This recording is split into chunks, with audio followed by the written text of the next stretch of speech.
Ձեր կյանքը ում է պատկանում։ Աստված ուզում է, որ մենք այս հարցի մասին մտածենք, եւ Տեր Հիսուսը հստակ պատմություն է պատմում առակներից մեկում։ Պատկերացրեք մի sense վիճակ. դուք մի տան մեջ վարձով եք ապրում։ Տունը նստած եք, մեկ էլ տանտերը գալիս է, որ իր վարձը վերցնի։ Բայց դուք մտածում եք, որ չէ, այս տունը իմն է, ու այդ մարդուն դատարկ գետ եք ուղարկում։ Այդ մարդը նորից է գալիս, եւ դուք այդ մարդուն նորից ծեծում ետ եք ուղարկում։ Մյուս անգամ այդ մարդը իր տղային է ուղարկում, որ գա տան վարձը վերցնի, եւ դուք այդ մարդու տղային սպանում եք։ Հիմա այդ մարդը որ գա, ինչ կանի, չէ՞։ Եվ գիտեք, այդպիսի մի առակ պատմեց Տեր Հիսուսը, որ այսօր ընթերցում է բոլոր հայ առաքելական եկեղեցիներում, կոչվում է մշակների առակը, չար մշակների առակը, Ղուկասի ավետարան 20-րդ գլուխ 9-19 համարներ։ Ասում է մի մարդ այգի տնկեց եւ տվեց իր ծառաներին, մշակներին, որպեսզի այդ այգի մշակեն, իսկ ինքը երկար ժամանակով գնաց հեռու երկիր։ Հետո ինքը իր ծառաներին ա ուղարկում, որ գան այդ այգու պտուղը վերցնեն, հարկը վերցնեն, համը տեսնի, էլի այդ։ Այս մարդիկ ասում են չէ եւ բան են անում, ծառաներին ծեծում են, ետ են ուղարկում։ Այս մարդը այգու տերը նորից է մշակներ ուղարկում, ծառաներ ա ուղարկում, ասում է գնացեք այգուց իմ բաժինը վերցնեմ։ Այս չար մշակները այգու նորից են իրանց լավ ծեծում են ու դատարկ ճամփու են դնում։ Կարծեմ երրորդ անգամ էլ ա ուղարկում, հետո այս այգեպանը տեսնում է չէ ոչ մի բան ունի, սենց ասում է լավ ինչ անեմ, իմ որդուն ուղարկեմ, միգուցե որդուցս ամաչեն։ Եվ իր որդուն ա ուղարկում, որպեսզի այգուց իր բաժինը ստանա։ Չար մշակները գցում բռնում են, ասում են որ ահա որդին է, սա է ժառանգը, եկեք սրան սպանենք, որ ժառանգություն չունի, որտեվ այս այգին մերն է, այս ծառն իմն է, այս ծառն իմն է։ Որդուն սպանում են։ Եվ Տեր Հիսուսը հարց է տալիս, ասում է, հիմա այգու տերը որ գա, այդ չար մշակներին ինչ կանի։ Այնտեղ փարիսեցիներ կային, ուրիշ մարդիկ կային, ասեցին քավլիցի տես բան չի լինի, այսինքն Աստված չանելի, տես բան չի լինի։ Տեր Հիսուսն ասեց, բա այդ ինչ է այն բանը, որ այն քարը, որ շինարարները անտեսեցին, դարձավ շենքի անկյունակարը։ Եվ ասում է, եւ ցույց է տալիս, որ ինքն է այդ քարը, որ չի կարելի անտեսել, եւ այդ քարը շատ ծանր քար է, ում վրա որ ընկնի նրան կճզմի, եւ ով ընկնի այդ քարի վրա կջարդվի։ Բայց այդ քարը ժայռ է, եւ մենք պետք է մեր տունը կառուցենք այդ ժայռի վրա։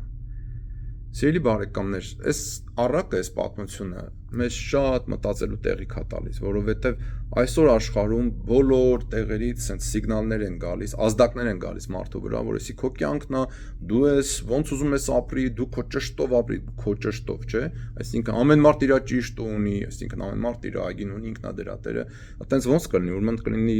8-ը միլիարդ ճիշտ, եթե այդքան է, չէ՞, բնակչությունը հիմա 8 միլիարդ է, ինչ է։ Ոնց կլինի տենց, չէ՞։ Իսկ Աստված ասում է, որ այն ամենը ինչ որ դու ունես, դա Աստծուց նվեր է քեզ։ Աստված քեզ այգի է տվել եւ ուզում է որ դու մշակես եւ ինքը իրավունք ունի գալու այդ այգուց, եթե կարելի է ասենց ասել, հարկը վերցնի կամ այդ այգուց իր բաժինը վերցնի, իր պտուղը վերցնի։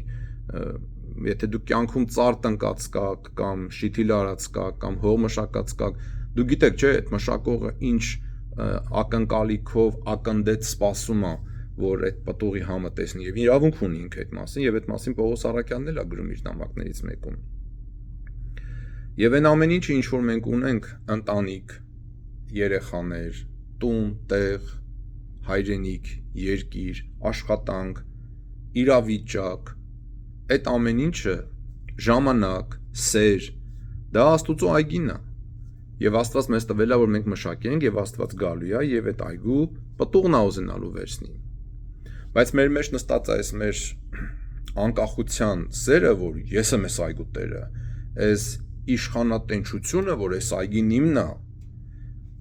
եւ մենք չենք ուզում Աստծուն ընդունել մեր այգու մեջ, որ իր բաժինը տանք, եւ մարդը պայքարում է Աստծո դեմ։ Ասում է, սա իմն է, բայց ինքը դա ստացել է Աստծուց։ Ճիշտ այսպես ինչպես այդ մշակները այդ այգին ստացել էին Աստծուց, բայց չեն ուզում Աստծո պտուղը վերադարձնել, այգեպանի պտուղը վերադարձնել։ Սիրելի ժողովուրդ, չլինենք մենք դրապես։ Դրա համար ես սկզբից հարցրեցի, ձեր կյանքը ում է պատկանում։ Արտասահմանում մի մեծ շարժում կա, որ կոչվում է քո մարմնի տերը դու ես։ Սա նրա մասին է, որ կանանց մասին է ավելի շատ, որ եթե Ես ուզենամ աբորտ կանեմ, իմ երեխեքին կսպանեմ աբորտով, որովհետև իմ մարմնի տերը ես եմ։ Այսպիսի հպարտ, գոռոզ,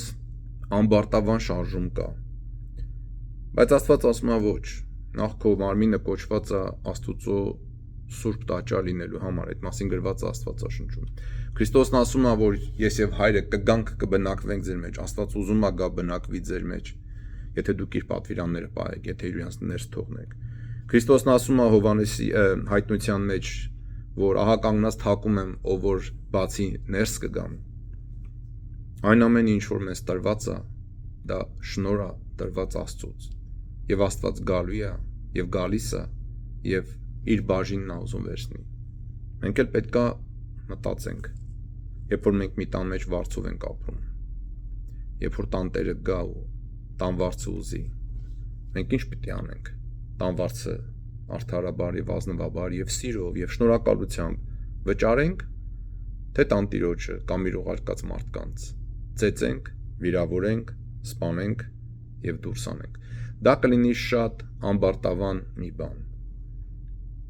Սա մեր ու Աստուծո հարաբերության մասին է։ Մենք եկեք ուշադիր լինենք, սիրելի ժողովուրդ, որ այդպիսի բան չանենք։ Եվ ես այստեղ չեմ կարող ինձ զսպել ու չասել, որ Աստված մեզ մի այգի էլ տվեց 30 տարի առաջ։ Արցախը, հենց Ղարաբաղ բառը, որ նշանակում է սև այգի, որ մենք մշակ էինք։ Հիմա էլ մեզ մի այգի է տվել, հայրենիք, Հայաստանի Հանրապետություն, որպեսզի մենք մշակենք եւ Աստծուն իր բաժինը տանք ճիշտ ձևով, այլ ոչ թե սեփական ցանկություններով, սեփական մտածումներով, սեփական անverջ սխալներով այդ այգին փչացնենք եւ ինչպես այսօրվա առակի մեջ Տեր Հիսուսն ասում է, եթե ծառաները, մշակները այգին չեն մշակում եւ Աստուծո բաժինը չեն տալիս, Տերը այգին կվերցնի եւ կտա ուրիշներին։ Մենք լիքը այգիներ ունենք Աստծուց ստացած։ Եկեք այնպես մշակենք, այնպես վարվենք այդ այգիների հետ։ Աստծո բաժին իրեն տալով սիրով, օրհնությամբ, շնորհակալությամբ, երախտագիտությամբ, որպեսզի Աստված մեր ձեռքից այդ այգիները չվերցնի, մենք էլ ձեռնունայն ու դատարկ չմնանք։ Աստծո դատաստանի առաջ։ Լավ եղեք ժողովուրդ ջան, այսօրվա եթե ժամանակ ունեք վերցրեք կարդացեք Ղուկասի ավետարան գլուխ 20 համարներ 9-ից 19-ը, լիքը մտածելու բան կա այնտեղ։ Եվ եթե զայնագրությունը ձեզ օգտակար եղավ ու մտածելու տեղի տվեք, դուք էլ կիսեք ձեր էջերին, որ ամեն մարդ իմանա, որ մեր կյանքը մեզ չի պատկանում, այն նվեր է Աստծուց, Աստված մեզ այգի է տվել եւ գալու է այգու բերքը ուզի։ Ու մենք չլինենք այդ վարձկանի պես, որ տունը նստած չենք ուզում վարձը վճարենք, ծեծում ենք վարձը հավաքողին։ Փառք Հոր եւ Որդվո եւ Հոգու Սրբո, այժմ եւ միշտ եւ հավիտյանս հավիտենից։ Ամեն։